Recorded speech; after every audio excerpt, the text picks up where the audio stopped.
Tim Horton was born January 12, 1930 in Cochrane, Ontario, a mining town 300 kilometers north of Sudbury. He played 24 seasons in the NHL, one of the strongest defensemen of the original Six era. He was not particularly good at being famous. He was better at being present. The first Tim Hortons opened in April 1964. Coffee for a quarter, donuts made fresh on site every morning. The apple fritter and the Dutchie were Horton's own creations. He did not hire consultants to develop them. He decided what tasted good and sold that. By 1967, he needed a proper business partner. He chose Ron Joyce, a former Hamilton beat cop, running the third franchise location. The two became equal partners. Joyce ran the business. Horton lent his name, his face, and his genuine belief that the product had to be good enough that he'd eat it himself.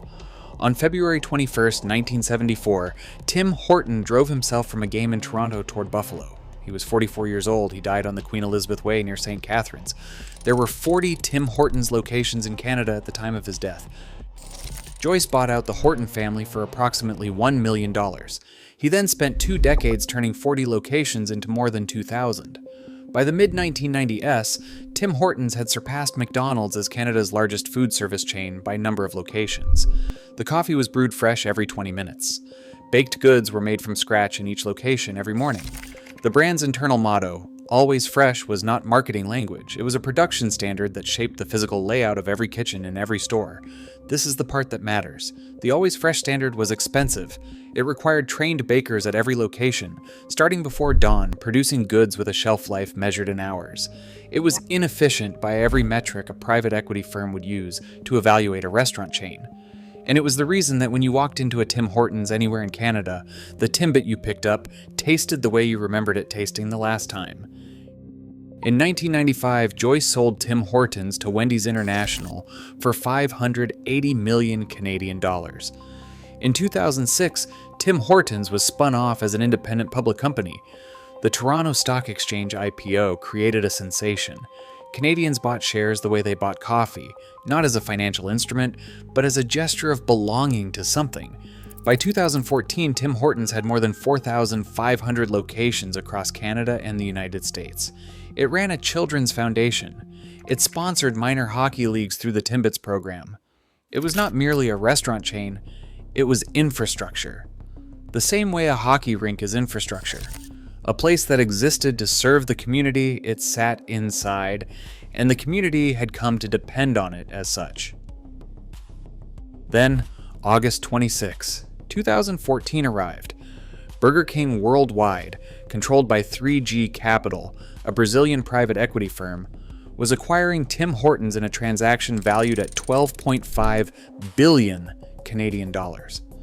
The two chains would merge to form Restaurant Brands International, headquartered in Oakville, Ontario. The headquarters stayed. Everything else began to move. 3G Capital had a documented, publicly acknowledged investment methodology. It was not subtle about it.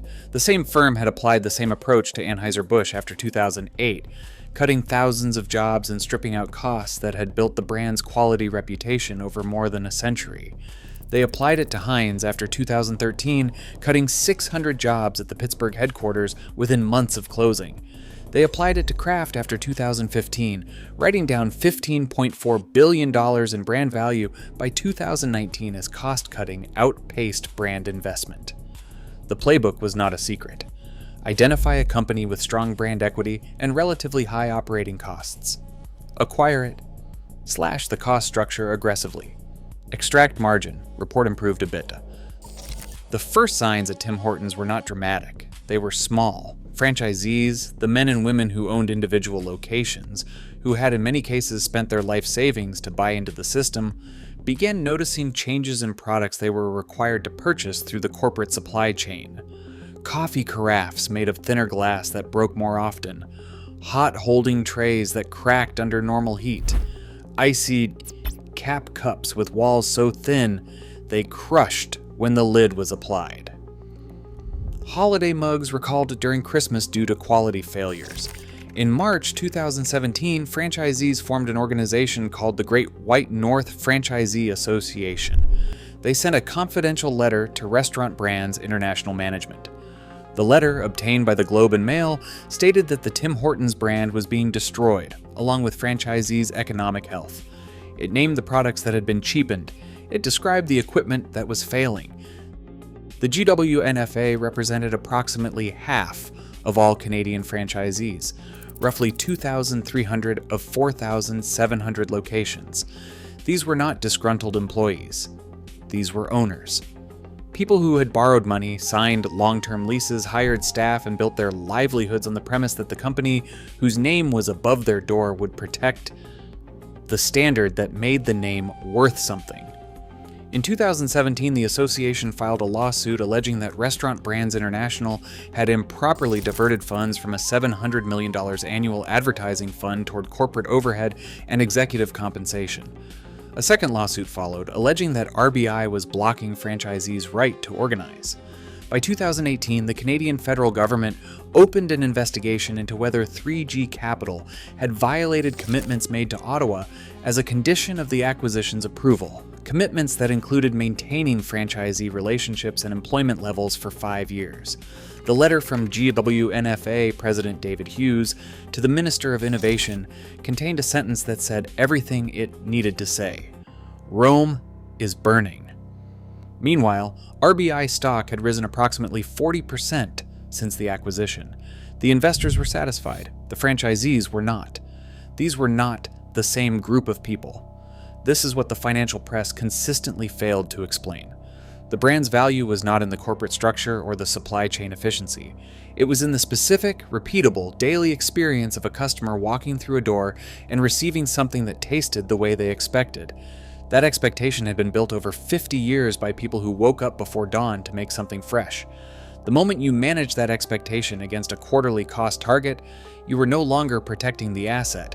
You were liquidating it slowly, in increments too small to see on any single earnings call. Tim Horton opened his first shop because he wanted a place that belonged to everyone. The maple leaf is still in the cup. The stores are still on every corner. The Timbits are still in the orange box. But stand in any Tim Hortons today and ask when the baked goods were made. The answer will not be this morning. It will not be this location. Ron Joyce died in 2019 at 88 years old, having built one of the most successful franchise systems in North American history from a donut shop on Ottawa Street in Hamilton that a hockey player had started because he needed something to do with money from a career that wouldn't last forever. The shop on Ottawa Street is gone. The building is gone. The corner where a man sold coffee for a quarter to people who just needed somewhere to sit is a parking lot now. The chain has 5,700 locations in 15 countries. And somewhere far from Ottawa Street, in an office that has never smelled of fresh coffee or warm Dutchies, a decision about what goes into the next cup is being made by someone who never knew what the first one tasted like. The name survived. The neighborhood didn't. The chain he built has 5,700 locations across 15 countries. The Timbits minor sports program still runs. The Children's Foundation still operates. The name is on arenas and Little League jerseys from Newfoundland to British Columbia. None of that is nothing. None of that should be dismissed. But the man whose name is on every one of those cups was a hockey player from Cochrane, Ontario, who opened a shop on Ottawa Street because he believed that a good cup of coffee and a fresh donut were things every person deserved access to, regardless of what they could afford. That belief was the company. Everything else, the real estate, the supply chain, the franchise agreements, the stock listing, was the structure built around that belief to protect it. When the structure was sold to people whose job was to extract value from it, the belief did not survive the transaction automatically. It required protecting. And protection requires someone whose interests are aligned with the thing being protected. The name is still on the cup. Whether the belief is still inside it, that is the question only the person holding the cup can answer.